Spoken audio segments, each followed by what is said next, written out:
A legal fight over the control of the Pac-12 conference continues tonight. We break down new court documents that show the potential removal of the departing schools from the board of directors. Plus, the community is remembering a Coeur d'Alene business owner after he drowned in the lake over the weekend. Strong wind brings blowing dust and critical fire danger, but overnight, we might just see the northern lights. Good evening and thank you for joining us for KREM News at 5 tonight. I'm Mark Hanrahan. It's good to have you here. I'm Whitney Ward. We begin tonight with a traffic alert happening right now. All northbound lanes on the Maple Street Bridge are closed and they will not be back open for several more weeks. KREM 2's Kyle Simchuk joining us live from the KREM 2 Storm Tracker tonight with the traffic impacts that you could be seeing. Kyle? Well, yeah, Mark, we hopped in the storm tracker just to show people how long these backups are. We are slowly trying to make our way over to the Monroe Street Bridge. We got into traffic about 10 minutes ago, and right now we're at First and Adams. But as you mentioned, starting today, both northbound lanes will be closed on the Maple Street Bridge until October 6th. Southbound lanes will shut down between 8 p.m. and 6 a.m. Now, the city says crews are ahead of schedule grinding off the top layer of the bridge, and work should be finished by mid-November if the weather holds. Now, around 45,000 cars cross the Maple Street Bridge every day. Now drivers will have to use Monroe or Division Street, and that is certainly causing some backups here. The city is asking drivers to avoid or to use alternative routes and avoid peak traffic times when possible. Now, coming up tonight at 6, we'll let you know how long it actually takes us to go north and south with this Maple Street construction. Mark and Whitney.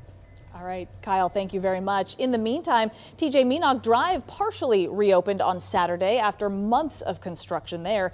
You can see one lane open in each direction while the construction is still finishing up. Drivers should still expect, though, some traffic in that area.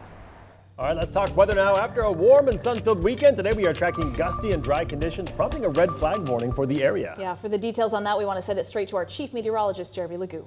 Well, right now, that live weather cam showing a great view of some of the dust in the atmosphere kicked up by all of that wind. Dry, dusty, windy. That's what gives us our red flag warning. Well, the dust not necessarily, but when it comes to our dry, windy conditions, that is what has prompted that red flag warning. That remains in effect through 8 p.m. for much of central Washington, Spokane, areas down across the Palouse and even into parts of Oregon. Wind will die down in the next couple of hours. I think by 7 o'clock you'll notice a difference, but by about 8 p.m. you'll go, okay, it's really starting to die down. As the wind dies down, we are going to see another round of clouds move in. Unfortunately, that's not great because we are eventually going to see a potential for some northern lights. A little bit of activity off to the north getting squeezed out of this frontal boundary as it moves through. Most of that stays up in the mountains in northeast Washington and North Idaho. That moves out and overnight will dry out, but early tomorrow morning, a little moisture sticks around in the air. That likely just in the form of cloud cover. So when it comes to the aurora, it's kind of a closer to dark as possible. Coming up, we'll talk when we get dark and when the aurora is best. But for now, let's talk tomorrow. Increasing sunshine Wednesday, a chance of a couple of showers, and Thursday we start drying out just in time for the weekend. Jeremy, thank you. Now to Kootenai County, where people are mourning the loss of a longtime resident and prominent business owner. The owner of Iron Horse Bar and Grill drowned in Lake Coeur d'Alene over the weekend. KREM 2's Amanda Rowley shares how people are remembering him. I'm at Rockford Bay near the Black Rock Marina. This is where first responders airlifted Aaron Robb from after he drowned here. Today, the Coeur d'Alene community is still processing this immense loss. The usually busy Lake Coeur d'Alene is calm today. It's quiet enough that you can hear the heartbreak that happened at Rockford Bay. Over the weekend, Coeur d'Alene's beloved business owner drowned here.